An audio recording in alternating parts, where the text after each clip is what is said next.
तो अपने हिस्ट्री जो है वो हमारे क्लिनिकल क्लासेस में बहुत ही इम्पोर्टेंट अहमियत रखता है, क्योंकि हिस्ट्री क्या है एक्चुअली। हिस्ट्री जो है वो कुछ नहीं, एक रिकॉर्ड है उन सारे इवेंट्स का, क्योंकि हम लोग मेडिसिन वाले हैं तो मतलब मेडिसिन सर्जिकल किसी भी जो इवेंट्स हुए हैं मरीज के साथ, वो है उसकी हिस्ट्री। जो रिकॉर्ड ऑफ मेडिकल इवेंट्स जो हुए हैं मरीज के साथ आपके क्लिनिक में आने आने तक, ठीक है ना, वो सब हिस्ट्री में आता है। ठीक है ना। हम लोग हिस्ट्री लेते क्यों है, इसका रिलेवेंस क्या है, इसका मतलब इसका महत्व क्या है। जो हिस्ट्री जो है वो इसलिए लेते हैं क्योंकि देखा है कि हर डिजीज का, हर बीमारी का अपना एक स्पेसिफिक पैटर्न होता है। ठीक है ना। अपना एक स्पेसिफिक पैटर्न होता है। अगर आप डिटेल्ड हिस्ट्री के साथ साथ अपने मेडिसिन का नॉलेज अप्लाई करोगे तो नॉर्मल आप किसी भी बीमारी को आप इजिली और सही तरीके से पकड़ सकते हो। आपको ज्यादा इन्वेस्टिगेशंस कराने की भी शायद जरूरत ना पड़े, मतलब ऐसा जरूरी नहीं है, बट स्टिल अगर आपका हिस्ट्री टेकिंग और आपका मेडिसिन का नॉलेज और एग्जामिनेशन आपका काफी अच्छा है तो आप बीमारियों को काफी प्रॉम्प्टली डायग्नोस कर पाओगे। ठीक है ना। इसलिए हमारा हिस्ट्री इंटीग्रल पार्ट है। ठीक है, बहुत इंपॉर्टेंट है। ठीक है।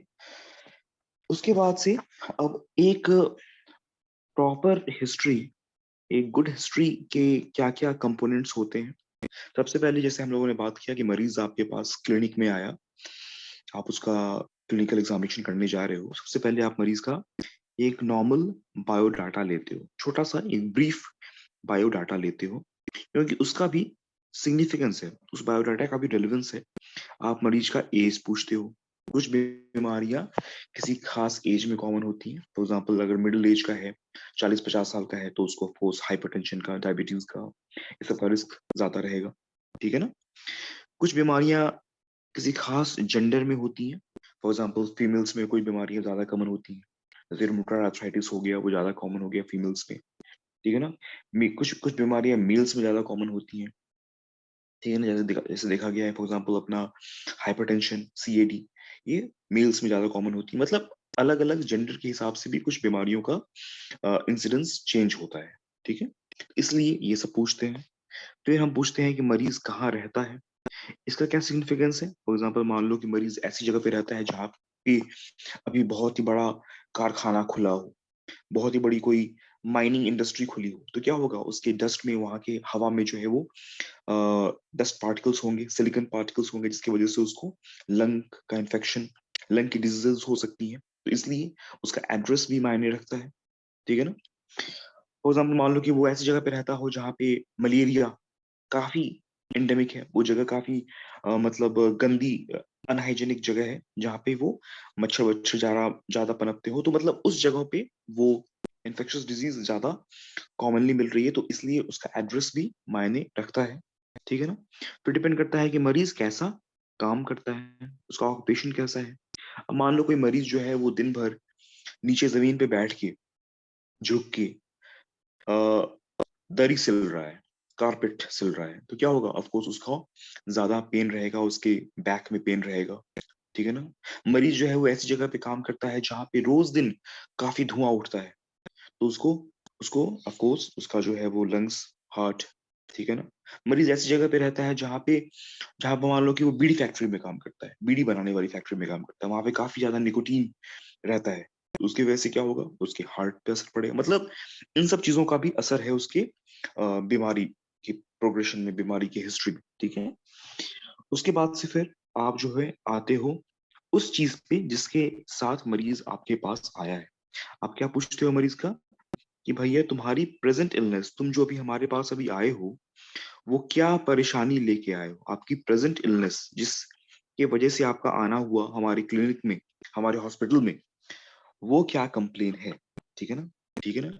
तो जो जो कंप्लेन्स उसकी है, जो जो कंप्लेन्स है उसकी, मान लो दर्द है, स्वेलिंग है, ठीक है ना, जो भी है, उसको हम लोग एक क्रोनोलॉजिकल, मतलब पहले कौन आया, एक क्रोनोलॉजिकल ऑर्डर में हम लोग उसको नोट डाउन करते हैं। पहले पेन आया, कि पहले स्वेलिंग आई, कि पहले डिफॉर्मिटी है, मतलब जो भी चीजें हैं हम उसको एक सिलसिलेवार ढंग से पहले क्या आया और सबसे लास्ट में क्या आया उस ऑर्डर में हम लोग फर्स्ट कौन अपीयर हुआ और अभी रिसेंटली कौन अपीयर हुआ वैसे हम लोग उसका प्रेजेंट इलनेस को नोट डाउन करते हैं।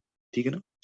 फिर ये जो हम लोगों ने इसके सारे प्रेजेंट इलनेस की कंप्लेन नोट कर ली, फिर हम लोग इंडिविजुअल एक एक कंप्लेन को एक एक सिम्टम को हम लोग फिर उसको हम लोग और एक्सप्लेन करते हैं, मतलब हर एक सिम्टम को। ये तो हम लोगों ने सिम्टम्स को एक क्रोनोलॉजिकल ऑर्डर में नोट किया, फिर हर एक सिम्टम को अलग अलग हम लोगों ने डिटेल्ड पूछना शुरू किया। ठीक है ना। फॉर एग्जाम्पल हम उससे पूछेंगे कि भाई तुम्हारा जो ये सिम्टम आया तुम्हें वो उसका ऑनसेट मतलब वो कैसे शुरुआत हुआ, अचानक से शुरू हुआ या धीरे धीरे शुरू हुआ, समय के साथ साथ आना शुरू हुआ। ठीक है।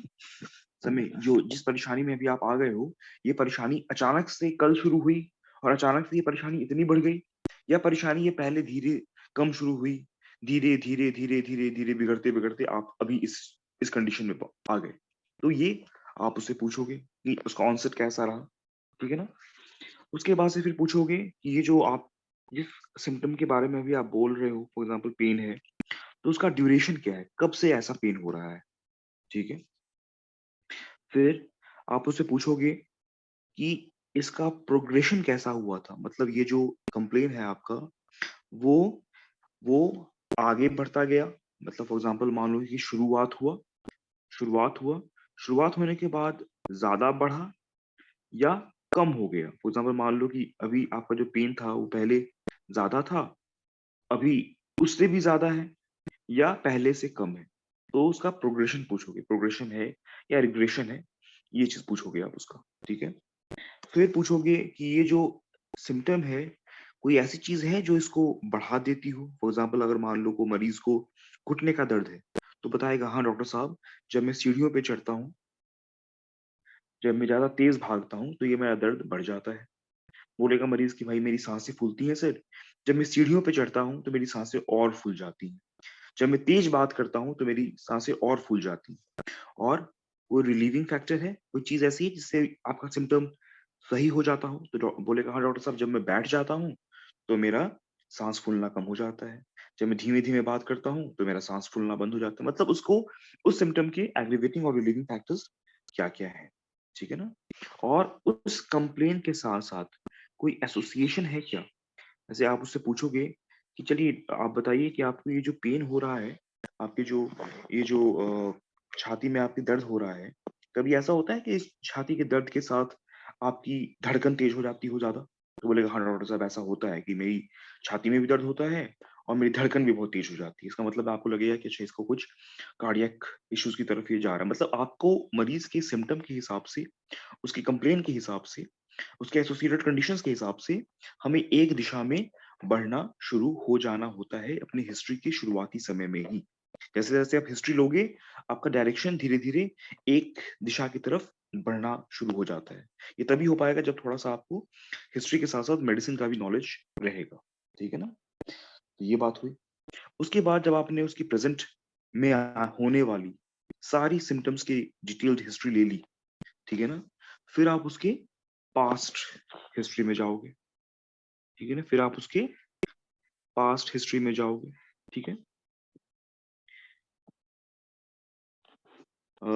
सब ठीक चल रहा है ना, कुछ कुछ ऐसा तो नहीं है कुछ समझ में नहीं आ रहा हो, बच्चे कम है आज।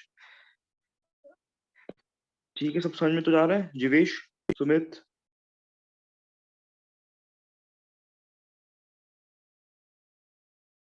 रेशु, बताओ भाई सो गए क्या।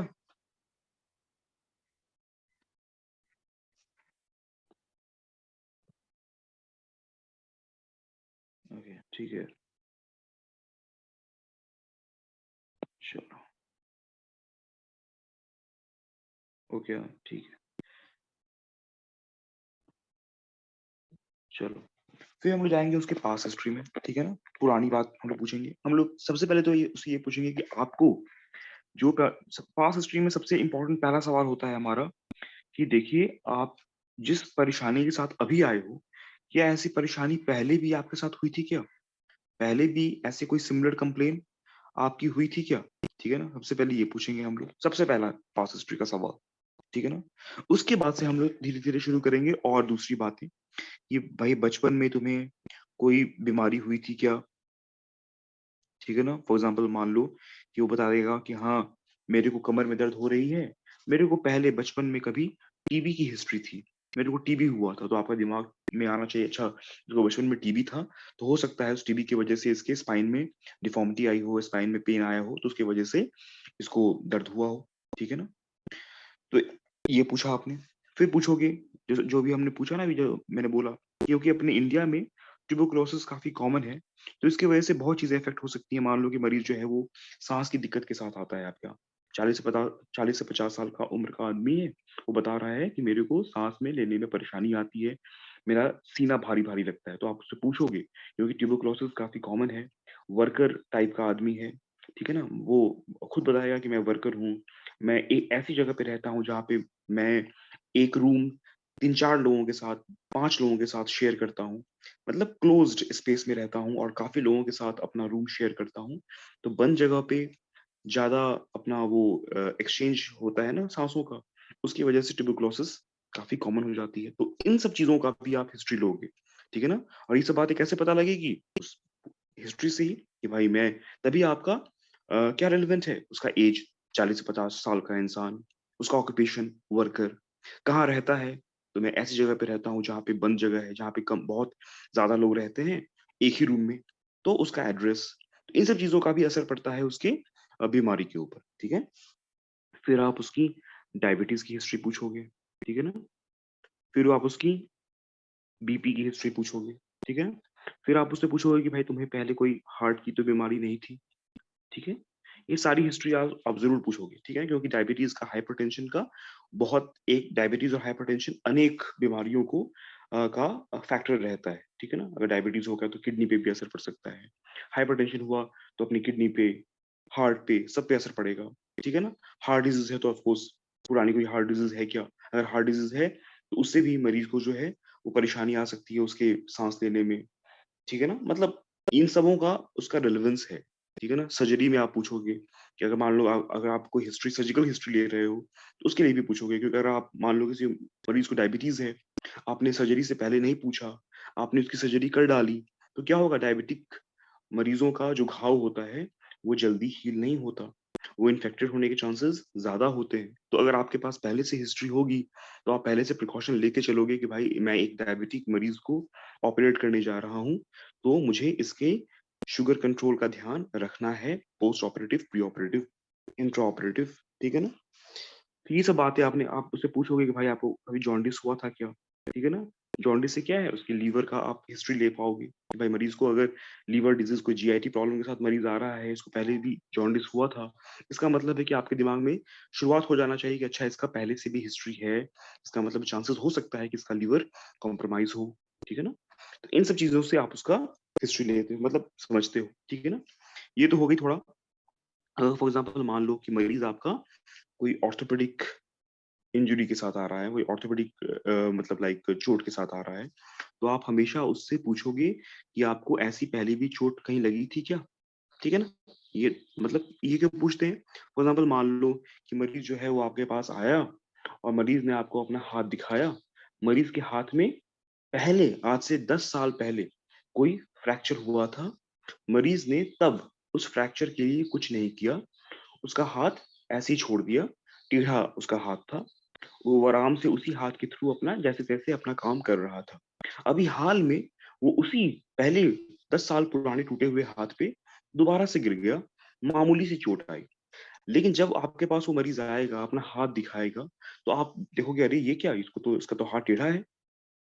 अगर मरीज़ आपको ये बात ना बताए कि हाँ, डॉक्टर साहब मुझे पहले 10 साल पुरानी ये चोट है, पहले से मेरा हाथ टेढ़ा है, अभी नहीं, तब आप कन्फ्यूज़ हो जाओगे कि भाई ये तो अभी क्या हो गया क्या?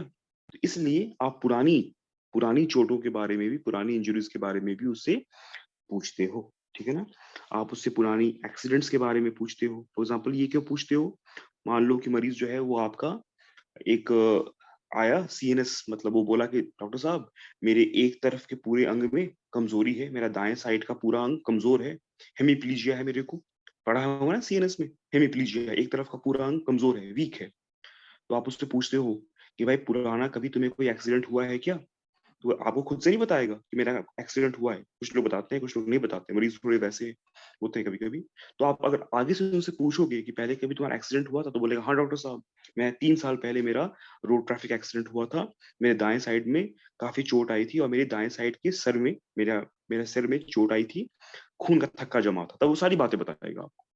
तो अच्छा, तो आप उससे कोरिलेट करोगे, अच्छा इसको खून का थक्का जमा था दाएँ साइड में या बाएँ साइड में, इसकी वजह से इसको दूसरे साइड में वीकनेस आ गई।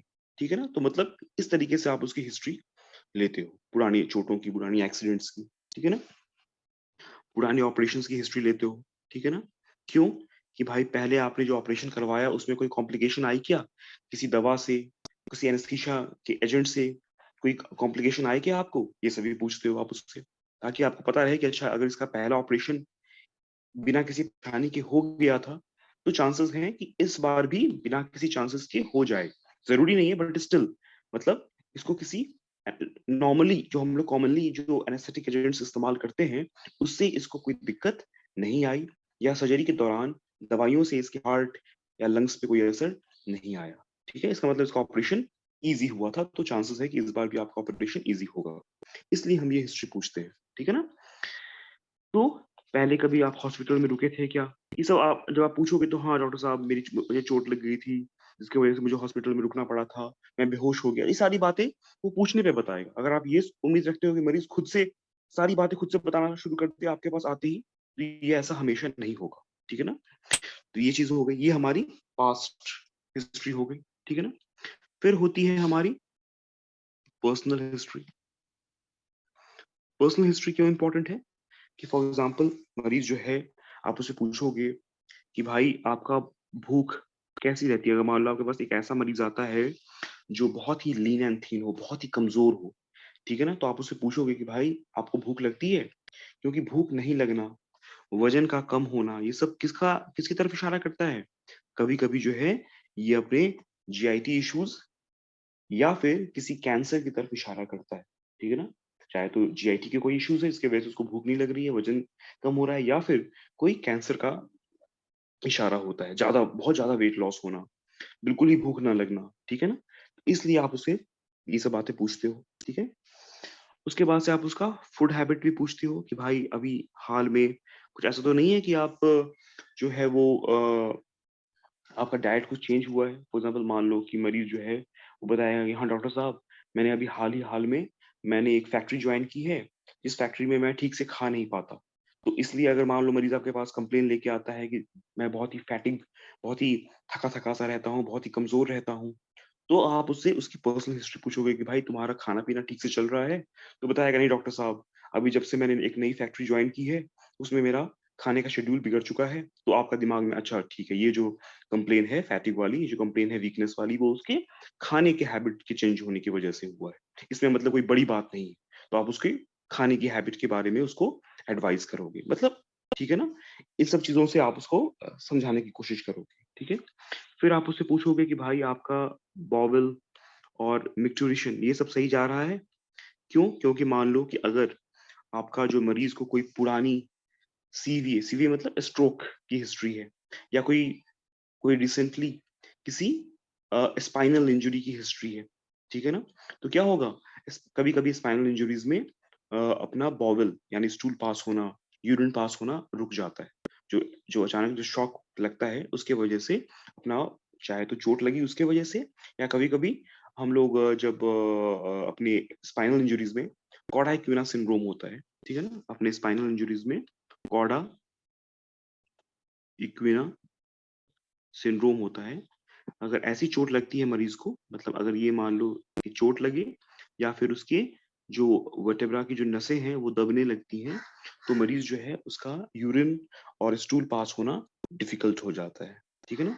या फिर कभी-कभी अगर मरीज़ को स्ट्रोक है, दिमाग में किसी चोट की वज़ह से खून का थक्का जम चुका है, सेरेब्रोवैस्कुलर एक्सीडेंट हो रखा है मरीज़ को, उस सिचुएशन में भी उसका स्टूल और यूरिन पास होने में डिफ़िकल्टी आने लगती है।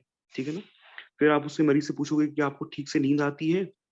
ठीक है ना? तो बताएगा कि हाँ, डॉक्टर साहब नींद सही आती है। अगर नींद सही नहीं आएगी, तो क्या होगा? मरीज़ जो है वो बताएगा कि सर डॉक्टर साहब मैं काफ़ी गुस्से में रहता हूँ आजकल, इरिटेटेड रहता हूँ आजकल। जो मरीज़ ठीक से नहीं सोएगा, वो हमेशा कैसा रहेगा? एंग्ज़ियस रहेगा, बहुत ही एकदम गुस्से में रहेगा। क्यों? क्योंकि अच्छी नींद से अपना सिस्टम रेस्ट में आ जाता है, इसलिए अगर उसकी नींद डिस्टर्ब्ड है, इसका मतलब है कि वो मरीज़ में उसके सिम्पटम्स आएँगे, खराब नींद के।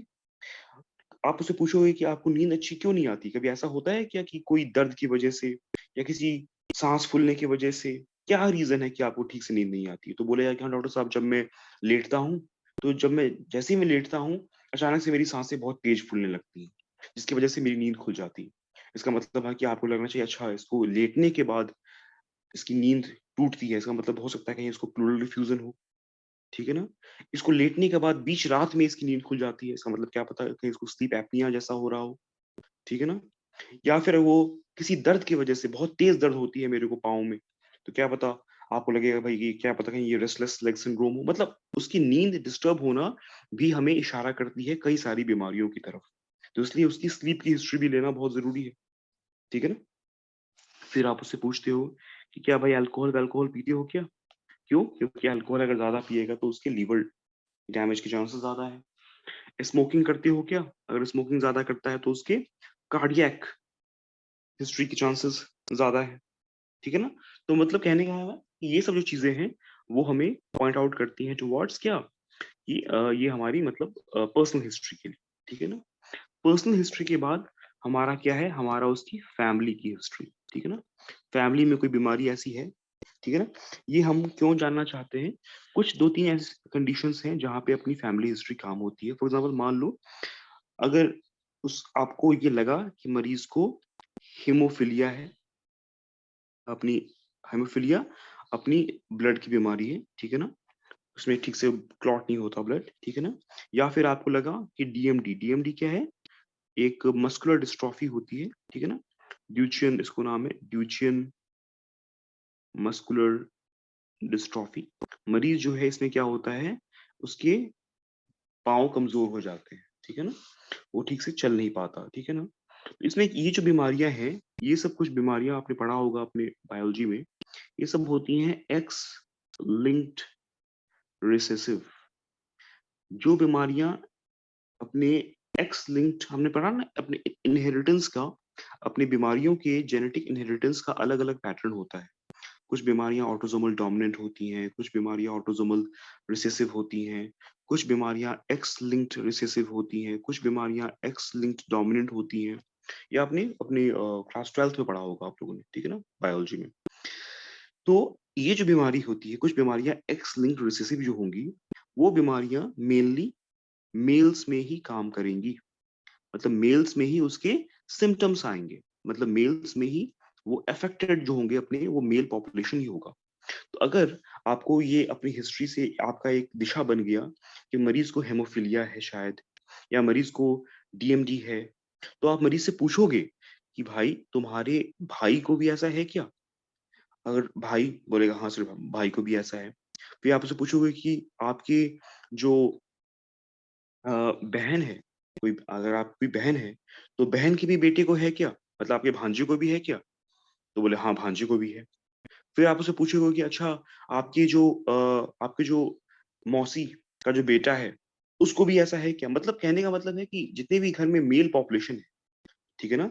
उनके बारे में पूछोगे आप। मतलब अपने उसके घर में जितने भी मेल पॉपुलेशन है, उसके बारे में आप मेनली ये सवाल उनसे पूछोगे, ठीक है ना? तो वो बताएगा कहीं न कहीं कि अगर आपका एक्स लिंक्ड रिसेसिव क्योंकि एक्स लिंक्ड रिसेसिव जो होता है बीमारी, वो बीमारियाँ सिर्फ़ मेल पॉपुलेशन को ही अफ़ेक्ट करती हैं। फीमेल्स में होती हैं, लेकिन फीमेल में जो होंगी ना वो सिचुएशन सिर्फ़ कैरियर के रूप में होगा। मतलब फीमेल जो है ना उस उस जीन को सिर्फ़ कैरी करेंगी क्योंकि वो बीमारियाँ एक्स लिंक्ड रिसेसिव है, इसलिए फीमेल्स में होने के लिए दोनों एक्स एक्स जो है होना चाहिए था, तभी वो बीमारी फीमेल्स को अफ़ेक्ट कर पाएँगी। जबकि मेल्स में क्या होता है, एक्स वाई होता है। अगर एक भी एक्स में वो रिसेसिव जीन आ गया, तो मेल में वो बीमारी आ जाएगी। लेकिन फीमेल में क्या है, फीमेल में बस एक ही में रिसेसिव है, लेकिन दोनों में होना चाहिए था, ठीक है ना?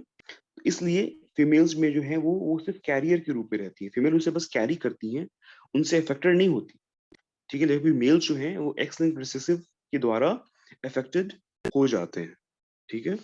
फिर आती है अपना ऑटोसोमल डोमिनेंट बीमारियाँ। कुछ बीमारी वो मरीज़ बताएगा कि हाँ, ये सर ये बीमारी तो मेरे पेरेंट्स में भी है, ये बीमारी तो मेरे दादा-दादी में भी था। तो वो बीमारियाँ जो होती हैं वो कैसी होती हैं? Autosomal dominant. फॉर एग्ज़ाम्पल कैसी? अपनी जो हाइपरलिपिडीमिया है ना, लिपिड की जो बीमारी होती है, वो ऐसी होती है। वो मरीज़ बताएगा, "हाँ, डॉक्टर साहब ये तो मेरी माँ को भी है, पापा को भी है, दादा को भी है, दादी को भी है।" मतलब ये पूरी फैमिली में ये बीमारी फैली हुई है, ठीक है ना? अपनी हाइपरलिपिडीमिया है, फिर किडनी की बीमारी होती है ना, पॉलीसिस्टिक किडनी डिजीज़ेज़, ये सब जो बीमारियाँ होती हैं, कुछ ऐसी बीमारियाँ हैं जो अपनी पूरी फैमिली में रन करती हैं, ठीक है ना? फिर बात आती है ऑटोसोमल रिसेसिव। ये आप जो है ये क्या होगा इसमें इसमें मतलब मरीज़ बताएगा कि डॉक्टर साहब ऐसा कुछ ज़रूरी नहीं है कि मतलब कि मेरे पेरेंट्स में है या फिर मेरे ग्रैंड-पेरेंट्स में था, ऐसा कुछ ज़रूरी नहीं है। लेकिन इसमें वो क्या बताएगा कि हाँ, डॉक्टर साहब ऐसा हुआ था कि मेरे पेरेंट्स का कज़िन मैरिज था। मतलब मेरे पेरेंट्स म मतलब मेरे जो फॉर एग्ज़ाम्पल मेरे फादर ने मेरे मतलब मेरे बुआ बुआ से दूर की बुआ से मतलब आप उन्होंने कज़िन्स में शादी हुई थी। तो जहाँ पे वो कज़िन्स की शादी होती है, उनमें ऑटोसोमल रिसेसिव जो जो जीन्स रिसेसिव भी रहते हैं, वो भी जो है वो क्योंकि वो फैमिली में ही रन कर रही है, तो अगर मान लो कि किसी में जो है, अगर वो चीज़ रिसेसिव है, अपने किसी दूर के कज़िन में, वो बीमारी नहीं है, अगर आपने आपस में ही शादी कर लिया, अगर आपने दूर में शादी किया तब तो क्या आपको कैरियर नहीं मिलेगा। लेकिन अगर आपने कज़िन में शादी कर लिया तो आपको कैरियर मिल सकता है, कैरियर फीमेल्स मिल सकती हैं आपको। उसकी वजह से आपको या तो कैरियर फीमेल्स या कैरियर मेल्स की क्योंकि ये तो ऑटोसोमल है इसलिए इसमें आपको मेल फीमेल का चक्कर नहीं है। इसमें बस चक्कर है कैरियर का, ठीक है ना? अगर आपको कोई भी कैरियर मिल गया जो कि मिलना काफ़ी कॉमन है कज़िन्स में, इसलिए क्योंकि ऑफ कोर्स तो इसलिए ये बीमारी जो है वो कज़िन वाले जहाँ पे शादियाँ होती हैं उसमें ये ज़्यादा कॉमन होती है, ठीक है ना? तो ये चीज़ जो है आपको जेनेटिक्स समझने के लिए आप ये लोग एक बार अपनी 12th की बुक उठाइए, ठीक है ना? और एक बार इसको समझिए कि आपका autosomal dominant, autosomal recessive, x linked dominant क्या होता है, ठीक है ना? तो ये उसकी हो गई फैमिली हिस्ट्री, ठीक है ना? और हिस्ट्री में फाइनली हमारा जो आप एंड करते हो, तो आप एक बार उसकी मैटरनल हिस्ट्री लेते हो, ठीक है ना? क्योंकि हाँ,